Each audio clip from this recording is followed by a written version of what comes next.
మా latest videos కోసం మా ఈ తెలుగు న్యూస్ ఛానల్ సబ్స్క్రైబ్ చేసి గంట సింబల్ యాక్టివేట్ చేసుకోండి. రేపు మార్చి 1 విధియ శనివారం, అంటే ఈ మార్చి నెల శనివారంతో ప్రారంభమవబోతుంది. మార్చి 1 శనివారంతో వచ్చింది. శనివారం శనిదేవుడికి సంకేతం. అంతేకాదు, ఇలా మార్చి నెల శనివారంతో ప్రారంభం అవ్వటం అంత మంచిది కాదని జ్యోతిష్య నిపుణులు చెప్తూ ఉన్నారు.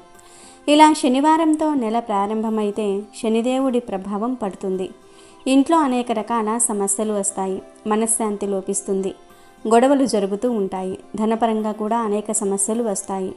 రోజు వాహనాలు నడిపేవారు జాగ్రత్తగా ఉండాలి, లేదంటే ప్రమాదాలు జరిగే అవకాశం ఉంది.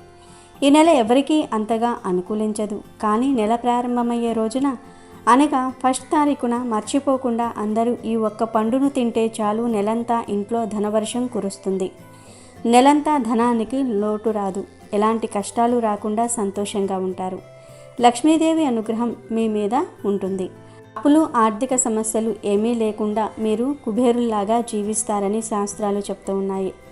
1 తారీఖున ఎవరైతే ఈ పండును తింటారో వారికి నెలంతా ఎటువంటి కష్టాలు రాకుండా ఉంటాయి, ఎటువంటి అనారోగ్య సమస్యలు రాకుండా ఉంటాయి. 1 తారీఖున ఈ పండును తినటం వలన మీకు నెలంతా బాగుంటుంది. మరి ఇంతకీ ఈ 1 తారీఖున ఏ పండును తినాలి అనే విషయాన్ని ఇప్పుడు మనం ఈ వీడియోలో వివరంగా తెలుసుకుందాం.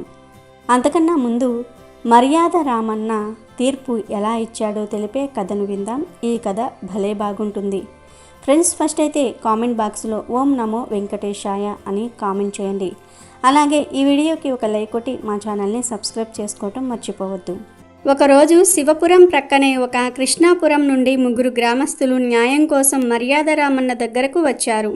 ముగ్గురిని సాధారణంగా ఆహ్వానించి కాఫీ, ఫలహారాలు పెట్టాక, ఇప్పుడు చెప్పండి, మీ ముగ్గురు ఏ పని మీద నన్ను చూడడానికి వచ్చారు అని అడిగాడు రామన్న. అప్పుడు అందులో మొదటివాడు, అయ్యా, నా పేరు శివుడు, నేను కుమ్మరిని. కుండలు తయారు చేయడానికి మట్టిని ఎప్పుడూ ఈ భూషయ్య దగ్గరే కొంటూ ఉంటాను. నిన్న ఉదయం కుండలు చేయడానికి నేను మట్టిని జల్లిస్తూ ఉంటే అందులో విలువైన 3 వజ్రాలు దొరికాయి. రెక్కాడితే గాని డొక్కాడని పేదవాణ్ణి. ఆ భగవంతుడే ఇన్నాళ్లకు నన్ను కరుణించాడని ఆనందపడ్డాను. కానీ ఈ భూషయ్య నాకు దొరికిన ఈ 3 వజ్రాలు తనకు చెందుతాయని నిన్నటి నుండి నాతో తగువు పడుతున్నాడు. తమరు ధర్మ ప్రభువులు, నాకు న్యాయం జరిపించండి అంటూ మేలలో భద్రపరిచిన వజ్రాలను రామన్నకు అందించాడు. శివుడు చెప్పింది శ్రద్ధగా విన్న రామన్న భూషయ్య వంక చూస్తూ, ఏం భూషయ్య, శివుడు చెప్పింది నిజమేనా అని అడిగాడు. అందుకు భూషయ్య ఈ విధంగా చెప్పాడు. అయ్యా, శివుడు చెప్పింది 100కి 100 పాళ్ళు నిజమే. కానీ శివుడు మీకు ఓ విషయం చెప్పకుండా దాచేశాడు. అదే అసలు కిటుకు. శివుడికి తోలిన మట్టిని ధర్మయ్య పొలం నుండి డబ్బు పెట్టి కొన్నాను. కానీ శివుడు మాత్రం నా దగ్గర అరువుకు తోలించుకున్నాడు. ఆ డబ్బులు నాకింతవరకు ముట్టనే లేదు. తమరే చెప్పండి, శివుడికి వజ్రాలు దొరికిన మట్టికి హక్కుదారుడు శివుడా, నేనా? ఆ మట్టిలో దొరికిన సొత్తు హక్కుదారుడిగా శివుడికి చెందటం న్యాయమా, నాకు చెందటం న్యాయమా? తమరు ఏ న్యాయం చెప్పినా తూచా తప్పకుండా పాటిస్తాను అన్నాడు. అప్పుడు రామన్న, దొరికిన సొత్తు హక్కుదారుడికి చెందటమే న్యాయం. ఇప్పుడు మట్టిలో దొరికిన ఈ 3 వజ్రాలకు మీ ఇద్దరిలో నిజమైన హక్కుదారురెవరో తేల్చాలి. ఇదేనా మీ తగువు అని అడిగాడు మర్యాద రామన్న. ఇంతలో 3వ వ్యక్తి ముందుకు వచ్చి ఇలా చెప్పాడు. అయ్యా, వీరిద్దరూ చెప్పింది విని తీర్పు చెప్పకండి. నేను చెప్పేది కూడా పూర్తిగా విన్నాక న్యాయం చెప్పండి. నా పేరు ధర్మయ్య. ఈ భూషయ్యకు మట్టి అమ్మింది నేనే. మట్టికి తగ్గ డబ్బులు భూషయ్య నాకు చెల్లించాడు. కానీ అందులో ఒక తెల్లని నోటు ఉంది. తెల్లని నోటును నాకు అంటగట్టిన భూషయ్య ఆ మట్టికి ఎలా హక్కుదారుడు అవుతాడు? అతని దగ్గర అరువుకు ఆ మట్టిని పోయించుకున్న శివుడు ఎలా హక్కుదారుడు అవుతాడు? కావాలంటే ఈ నోటును పరిశీలించండి అంటూ చిరుగులు పడ్డ ఒక నోటును మర్యాద రామన్నకు అందించాడు. ఆ నోటును అందుకుని పరిశీలించిన రామన్న, నిజమే, ఈ నోటు చెల్లుబాటు కాదు. ధర్మయ్య చెప్పిన దాంట్లో ధర్మం ఆలోచించవలసిందే అన్నాడు. వెంటనే భూషయ్య, అయ్యా, ఈ ధర్మయ్య పేరులోనే కానీ ప్రవర్తనలో ధర్మం లేదు. నేను ఇతని పొలంలో మట్టి కొని 10 రోజులు అయ్యింది. ఈ 10 రోజులలో నాకు 3 సార్లు ఎదురుపడ్డాడు. కానీ ఈ నోటు గురించి ఒక్క మాట కూడా అడగలేదు. ఆ మట్టిలో వజ్రాలు దొరికాయని తెలియగానే ఆశ పుట్టి దుర్బుద్ధితో ఈ పన్నాగం పన్నాడు. చెల్లని ఈ నోటుకు విలువ లేదన్నట్లే ధర్మయ్య మాటలలో ధర్మానికి విలువ లేదు అన్నాడు. వెంటనే శివుడు కల్పించుకుంటూ, అయ్యా, ఆ మట్టిలో వజ్రాలు దొరికాయని తెలియగానే దుర్బుద్ధి పుట్టింది ధర్మయ్యకు మాత్రమే కాదు, ఈ భూషయ్యకు కూడా. నాకు మట్టి అరువుకు తోలేటప్పుడు కుండలు చేసి అమ్మినాక కానీ అతనికి డబ్బులు ముట్టచెప్పనని నేను ఖరాఖండిగా చెప్పాను. అందుకు ఒప్పుకున్నాకే మట్టిని నాకు అరువుకు తోలాడు. ఇప్పుడు డబ్బులు తనకు ముట్టలేదన్న సాకుతో ఈ 3 వజ్రాలు తనవే అనటం దుర్బుద్ధి కాక మరేమిటి అని అడిగాడు. శివుడి మాటలకు ధర్మయ్య కల్పించుకుని, అయ్యా, వీరిద్దరూ తోడు దొంగల్లా కనిపిస్తూ ఉన్నారు. భూషయ్య చెప్పినట్లు మట్టి తోలుకుపోయిన తరువాత అతను నాకు 3 సార్లు ఎదురుపడ్డా నేను నోటు గురించి అడగలేదు. ఎందువల్లనంటే భూషయ్య నాకిచ్చిన డబ్బుల కట్టను అలాగే నేను బీరువాలో భద్రపరిచాను. నిన్న ఉదయమే కుటుంబ ఖర్చుల నిమిత్తము ఆ కట్టను తీస్తే ఈ నోటు బయటపడింది. ఇందులో దుర్బుద్ధి గాని కుట్ర కుతంత్రాలు గాని ఏమీ లేవు అని తనను తాను సమర్థించుకున్నాడు. ముగ్గురి వాదోపవాదాలు ప్రశాంతంగా విన్నాడు రామన్న. ఆ తర్వాత, ఈ వజ్రాలు నా దగ్గర ఉంచి మీ ముగ్గురు తగువు మాని మీ ఊరికి వెళ్ళండి. రేపటి ఉదయం మీ ఊరికి వచ్చి నా తీర్పు చెప్తాను అని చెప్తాడు. ముగ్గురు మర్యాద రామన్నకు నమస్కరించి వెళ్ళిపోయారు. ఈ తగవంతా విన్న రామన్న మిత్రుడు సీతయ్య, మిత్రమా, సమస్య జటిలమైనదే, ఎలా పరిష్కరిస్తావు అని సందేహం వెళ్ళబుచ్చాడు. ఈ తగువంతా నువ్వనుకునే అంత జటిలమైతే ఏం కాదు. మనిషిలో ఉండే ఆశకు, స్వార్థానికి, మోసపీరిత మనస్తత్వానికి చక్కని ఉదాహరణ చూస్తూ ఉండు. రేపు ఉదయానికల్లా ఈ 3 వజ్రాలకు అసలైన సొంతదారుణ్ణి నిర్ణయించి మిగిలిన 2 వాళ్ల తప్పును ఒప్పిస్తాను అని చిరునవ్వుతో మిత్రుడికి చెప్తాడు రామన్న. ఆ రాత్రి రామన్న కృష్ణాపురం వెళ్ళి ముందుగా ధర్మయ్యను కలుసుకున్నాడు. తమలాంటి వారు మా ఇంటికి రావటం ఆశ్చర్యంగానూ సంతోషంగానూ ఉంది అంటూ రామన్నను సాదరంగా ఆహ్వానించాడు ధర్మన్న. అప్పుడు రామన్న, ధర్మన్న, అనవసరమైన హడావడి చేసి నేను వచ్చినట్లుగా 10 మందికి తెలియజేసేటట్లుగా చేయకు. నేను నిన్ను కలుసుకునేందుకు రహస్యంగా వచ్చాను అన్నాడు.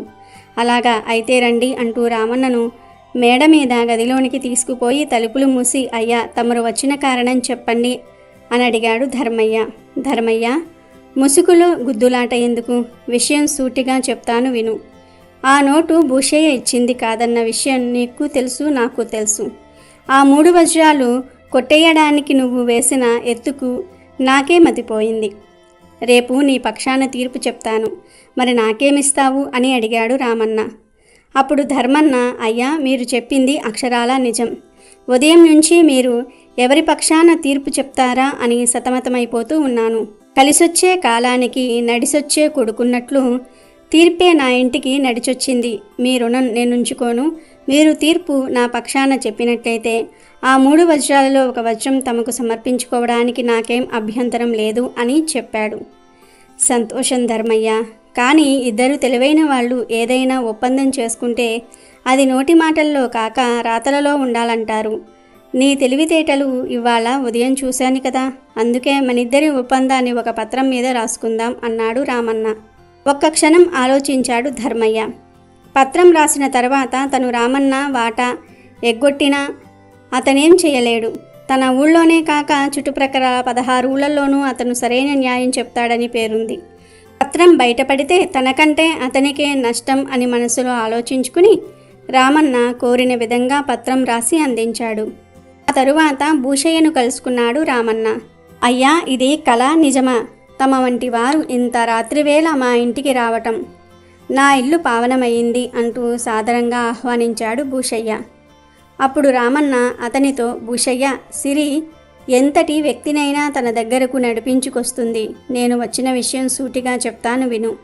3 వజ్రాల విషయంలో ఏం తీర్పు చెప్పాలా అని ఎంతోసేపు ఆలోచించాను. న్యాయం ధర్మయ్య పక్షం ఉందనిపించింది. అందుకే ధర్మయ్యను కలుద్దాం అని బయలుదేరాను. కానీ దారిలో నా మనసు మారి నీ దగ్గరకు వచ్చాను.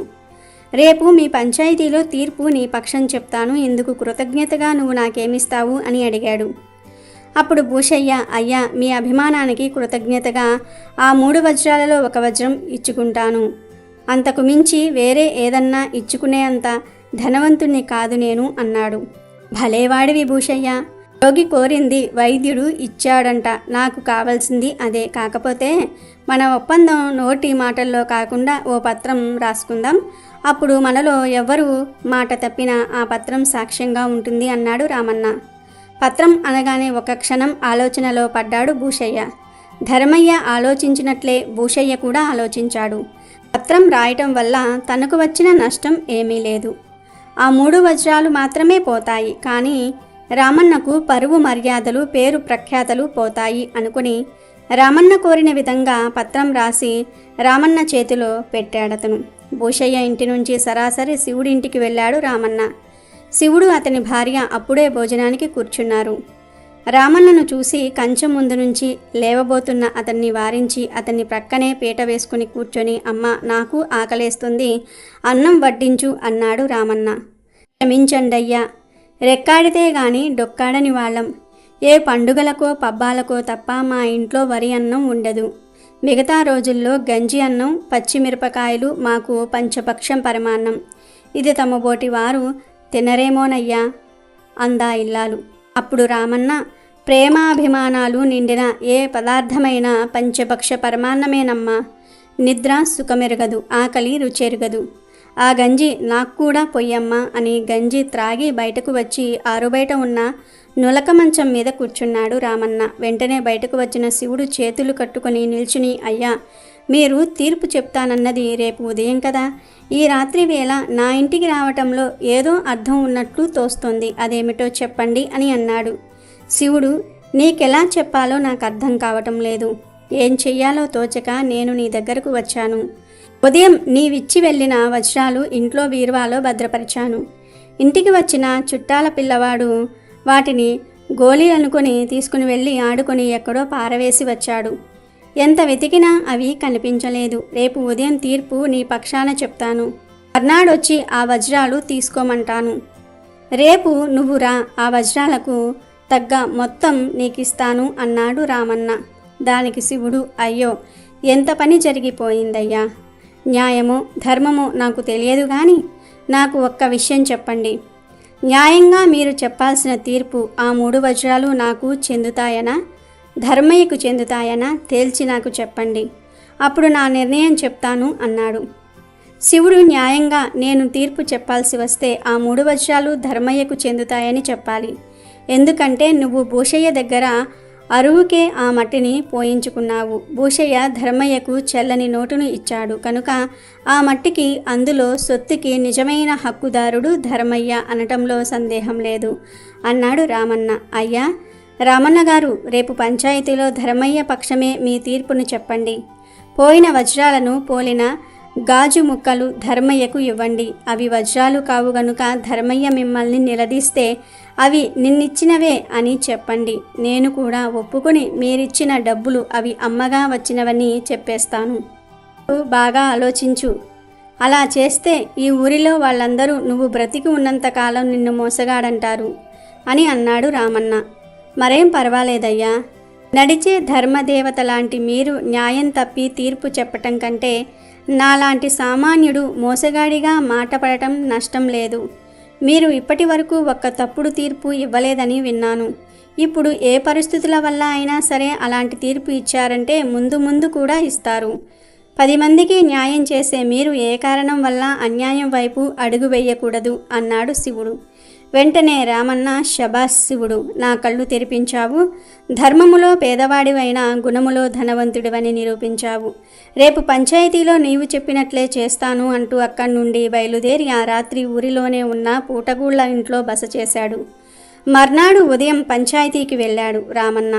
ఆ ఊరి పంచాయతీ పరిష్కరించలేని సమస్యను మర్యాద రామన్న ఎలా పరిష్కరిస్తాడో చూద్దామని గ్రామస్తులందరూ కూడా పంచాయతీ దగ్గర గుమ్ముగూడి ఆసక్తిగా ఎదురు చూస్తూ ఉన్నారు. రామన్న అందరికీ నమస్కరించి, అయ్యలారా, ఈ 3 వజ్రాలకు నిజమైన హక్కుదారుడు శివుడు అంటూ తన తీర్పు చెప్తాడు. వెంటనే మోసం, దగ అంటూ భూషయ్య, ధర్మయ్య ఒకేసారి అరిచారు. ఇందులో మోసం, దగ ఏమీ లేదు. మట్టి అమ్మినప్పుడు డబ్బు పుచ్చుకున్న ధర్మయ్య లెక్క పెట్టుకోకుండా బీరువాలో దాచుకున్నాడన్నది అబద్ధం. ఆ డబ్బులో చెల్లని నోటు ఉంటే 3 సార్లు భూషయ్య ఎదురుపడ్డాడు గనుక ఒక్కసారన్నా సరే నిలదీసి ఉండేవాడు. ఇక భూషయ్య అరువుకి ఇష్టపడే ఆ మట్టిని తోలాడు. ఆ మట్టితో కుండలు ఏ కారణం చేతనైనా పగిలిపోయినా పనికి రాకుండా పోయినా అతనికి ఎలా సంబంధం ఉండదు, మట్టిలో దొరికిన సొత్తుతో కూడా వీళ్ళిద్దరికీ సంబంధం ఉండదు. వీళ్ళు ఆ 3 వజ్రాలు కాజేయడానికి శివుడితో తగువు పెట్టుకున్నారనడానికి నా దగ్గర తిరిగిలేని మరో సాక్ష్యం ఉంది అంటూ రాత్రి భూషయ్య ధర్మయ్య తనకు రాసిచ్చిన పత్రాలను పంచాయతీ పెద్దలకు అందించాడు. ఆ పత్రాలను చూసిన పెద్దలు భూషయ్యను ధర్మయ్యను చీకొట్టారు. దాంతో వాళ్ళు పశ్చాత్తాపడి తాము దుర్బుద్ధితోనే శివుడితో తగులాడామని అందరి ముందు ఒప్పుకున్నారు. పంచాయతీ పెద్దల చేతి మీదుగా శివుడికి 3 వజ్రాలను అందిస్తూ శివుడు, అవి గాజురాళ్ళు కాదు, నిజంగా వజ్రాలు, జాగ్రత్త సుమి అంటూ చమత్కరించాడు రామన్న.